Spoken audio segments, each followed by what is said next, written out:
Well, I could not resist. I did it.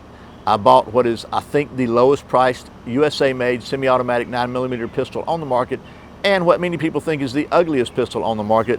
I'm talking about the Hi-Point C9 9mm. We'll take this thing to the range, do a little initial firing of it, and I'll give you at least my first initial impressions of it, and we'll do that coming up next here on Survival on Purpose.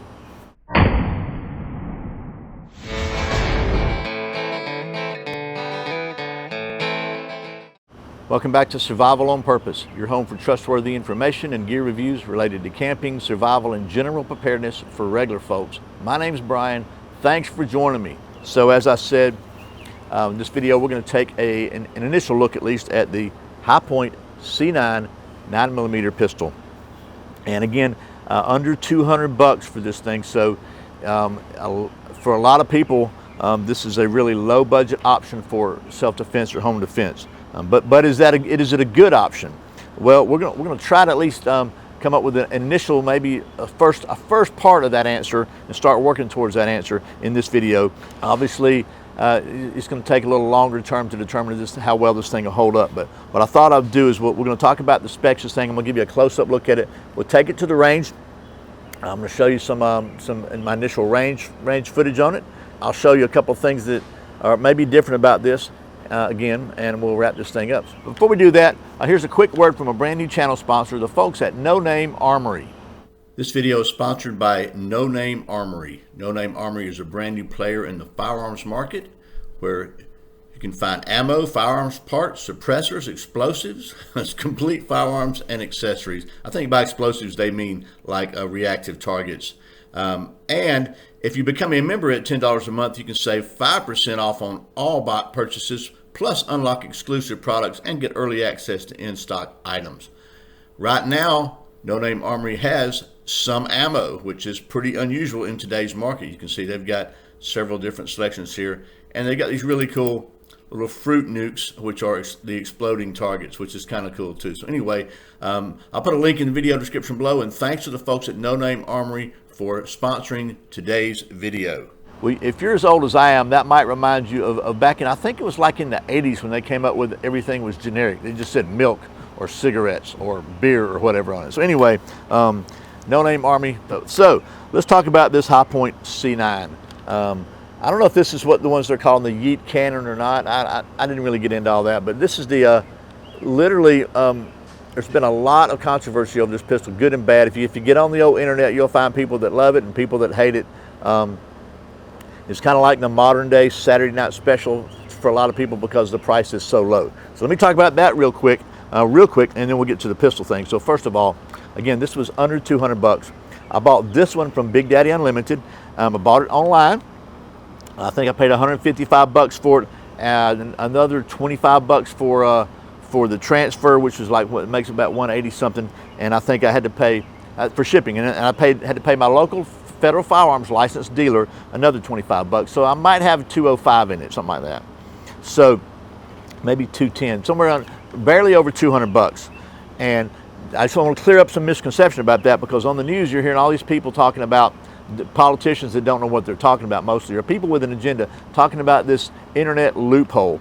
Like you can just order a gun online and they'll send it to your house. That's absolutely not true. And if you're a new gun owner looking at a budget gun, don't let that fool you. You have to send a firearm that you buy online from anywhere to a federally licensed firearms dealer, someone with a federal firearms license, a gun store or a shooting range or something like that, or anybody with a license. And then you have to submit to a background check. You have to do the same background check you would if you went into the store and bought something off the shelf. So the same paperwork is filed at the federal firearms license at the FFL dealer's location. So there's no difference as far as background check requirements buying a gun online than walking into a gun store and buying it. I just want to clear that up, so in case there's any confusion there.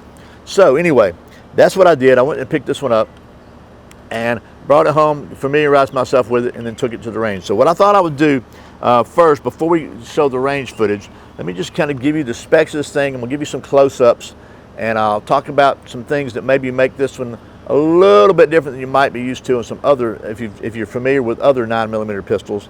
And then we'll go to the range, see how well this thing shoots out of the box and wrap this sucker up. Okay, here's the Hi-Point C9, and just so we're clear here, she's empty. Nothing in here, completely empty, all right? So I don't want you to think I'm pointing a loaded gun at myself, because I like myself more than that. So anyway, let's talk about this thing, some of the specs and just the basic functionality. First of all, it's not a very lightweight pistol. This pistol empty, I weighed it, it weighs 31.7 ounces. Now their website says it weighs 29 ounces. I came up with 31.7 on the scale. And by the way, that's empty. I weighed my Glock 19 fully loaded with 15 rounds of ammo on the same scale, and it came up 29.8 ounces. So it came up almost 2 ounces less weight than this one empty. This one, by the way, comes with an 8-round magazine, and you can get an available 10-round magazine. So it's a single stack, but the grip is pretty thick here. It's about as thick as my Glock double stack. Again, it's available with a 10-round. A 10-round magazine is about $18.50, by the way. So it's also available in 45 caliber, 40 caliber, and 380. They have different model numbers on some of those. These plastic grips are stock. It's also available with custom grips. You can get some custom grips for it. They have different colors and camo. They also have flags, skulls, and I think the favorite of drug dealers, $100 bills on here. And so the price on this thing, again, is under 200 bucks. So just to give you an idea, comparatively, there's my Glock 19, and they're just about the same. This one's actually a little thicker. It also has, this one's a little bit different. It has adjustable sights on it, so it's got a little yellow painted front sight and adjustable back, and you can see this, hopefully you can see this is kind of like a notch sight right there. And then it also has an interchangeable ghost ring sight that came with it, so that's pretty cool. My version, by the way, was a hard case version, and that hard case, let me just show you that. Okay, so here, just for kicks, is the hard case, and they have a different definition of hard than I do, but it's a functional case. It's got some foam in here, and it's kind of, you know, look, it's kind of flimsy, but if you don't have a case for it, it'll work, and it just snaps like so. So that's not bad. It's a 9HC. I probably paid an extra $5 or $10 for this thing, so I don't know. You might find a better deal just buying it as a separate case. But it comes with this a ghost ring sight, which you can interchange to the back here if you want to, which I thought was pretty cool. This one also came with this Hi-Point pistol grip. So if this grip is not fat enough for you or doesn't have enough traction, you can slide this over it. I don't use that. And then it came with some sort of a this trigger lock, which may or may not be California compliant. Let's talk about the pistol itself, the features and the functions of this thing. So this thing has a magazine disconnect. So what I mean by that is let's go ahead and cock it. So well, there's a couple things. So cock it, pull the slide back, let it go, and you see it locks open. So with the magazine in it, it will lock open on an empty round, and it will not close on an empty round. So you have to drop the magazine and let it close. Now it's cocked. You've got a safety here. When you cover up the red dot, it means it's safe. Pull it down, red means dead, right? But it has a magazine disconnect, so you just saw that it's empty. You can't pull the trigger. Trigger will not release the firing pin with the magazine out. So you put the magazine in, and now it will release the trigger. The trigger, by the way, is, let's just say it is less than match quality. So there's that. Again, I think that's about it. Magazine release sticks out on the side, pretty good bit, so you shouldn't have any trouble catching it. But I don't think you're gonna. I don't think you'll hit it by mistake. It's kind of just a button, and the magazine falls free pretty well by itself. So there's that. So what I want to show you is this gun does not have a takedown lever like many or even most other semi-automatic pistols. So in order to disassemble this for cleaning, and unfortunately YouTube will not allow me to actually show you the actual disassembly process, because I don't know why, because anyway. But here's what you have to do. First of all, you got to pull the slide way back, and you're going to lock the safety into this first notch, the front notch. This is the safety notch, and this is the slide lock notch right here. And it's hard to do that on camera, so you got to pull it back further than you think, but you pull it way back, and further than you will need to cock it, and you can lock it up there.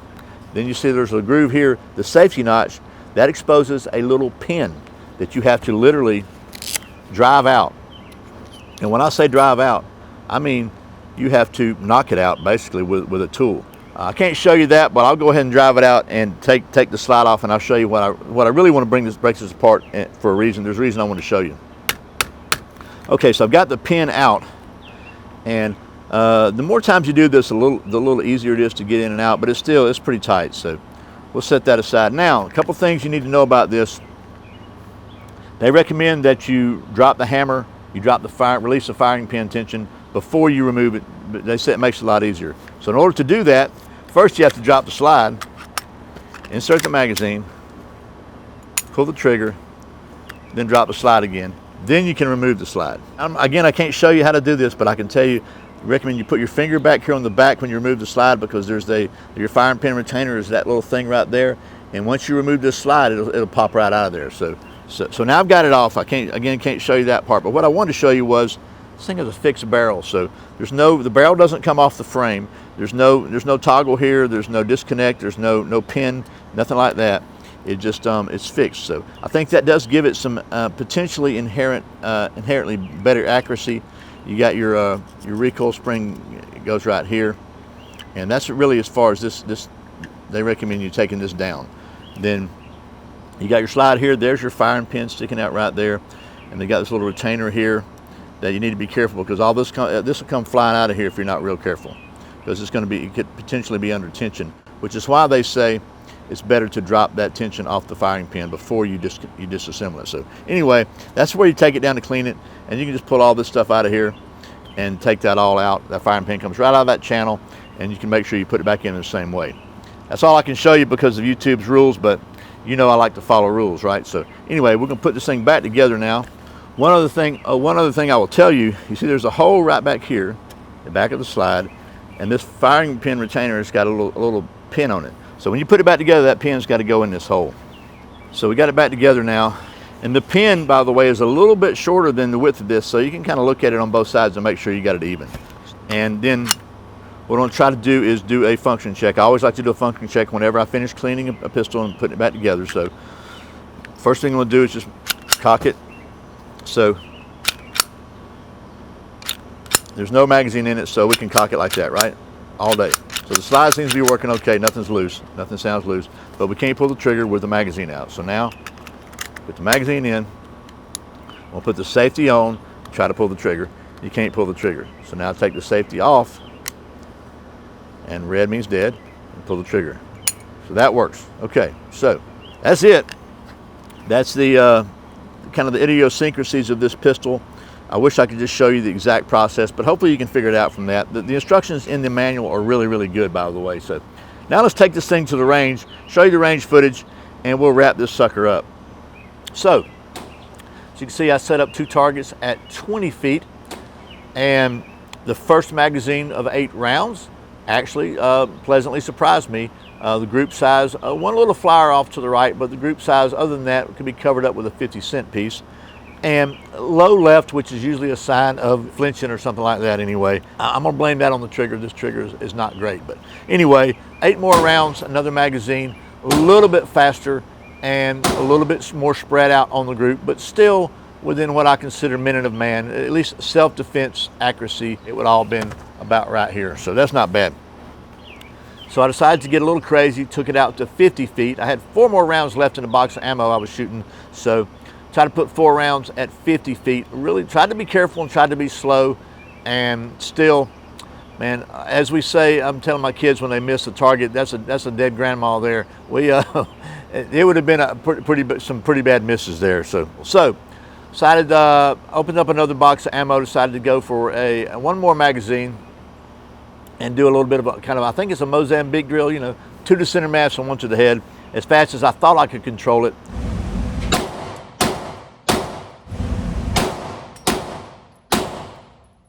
And so I popped off 2 of those, 3 rounds each, and you can see the first one, not too bad. They're a couple of inches off my target, but everything was within about 3 inches. And the second one, same, a little bit different target impact, but still not too shabby for a crappy trigger and trying to shoot, you know, reasonably fast. So then I decided to try to do just 2 more rounds in the mag, try to dump a couple center mass. And see, I got one really close to center mass and one of them kind of maybe down here. So that was it. So I will say that I did not experience any malfunctions out of 28 rounds. Now I know that's just 28 rounds, but it's 4 magazine changes. And as a way of comparing that, I bought, you may have seen the Shield Arms 15 round magazines for the Glock 48 and 43X, which are 10 round from the factory. Well, I bought 3 of them and I didn't get through any of them without some kind of malfunction out of each one. Bottom line, I didn't get any of them to function as flawlessly as the 8 round magazine functions in this high point pistol. So there's that. Now I know it's 28 rounds, is nothing to gauge long-term reliability on, but that's the only benchmark I can really compare this to, with only 28 rounds out of it. So let's talk about my final thoughts of this thing, and we'll see if we can pull all this together into some sort of coherent closing. So this is a fully functional semi-automatic 9mm pistol that is, in spite of all the trash people talk about it, it'll kill you dead if you're not careful, or it'll kill a bad guy dead for under 200 bucks. So, you know, if you're on a really tight budget and you can't afford anything else, I'm not going to say this could be a horrible choice for you.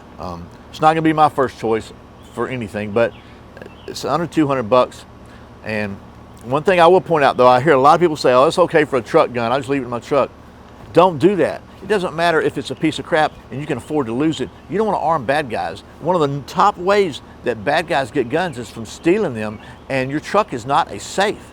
So it's easy to say, let me just say, it's very selfish and thoughtless to say, it don't matter, I'll leave my truck, if it gets stolen, it's no big deal. It is a big deal if you have a firearm stolen, because you just armed a criminal, say a potential murderer. Let me give you a quick story. So my nephew was working for a private security firm in Birmingham, Alabama 3 or 4 years ago, serving warrants or something, I don't know, but he left his Glock pistol in his truck in the parking lot of where he worked. Went in for something, he came back out, his truck had been broken into, his Glock had been stolen. Within 24 hours, that gun was recovered from a murder. Don't do that. I don't care if it's a $200 pistol or a $20 pistol, don't leave it in your vehicle. Sorry, that's my little soapbox rant for this video. Anyway, pros and cons. Pros, price, without a doubt, 200 bucks. Really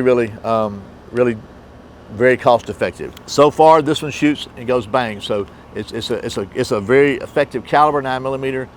It'll shoot plus P, so you can shoot strong ammunition in it.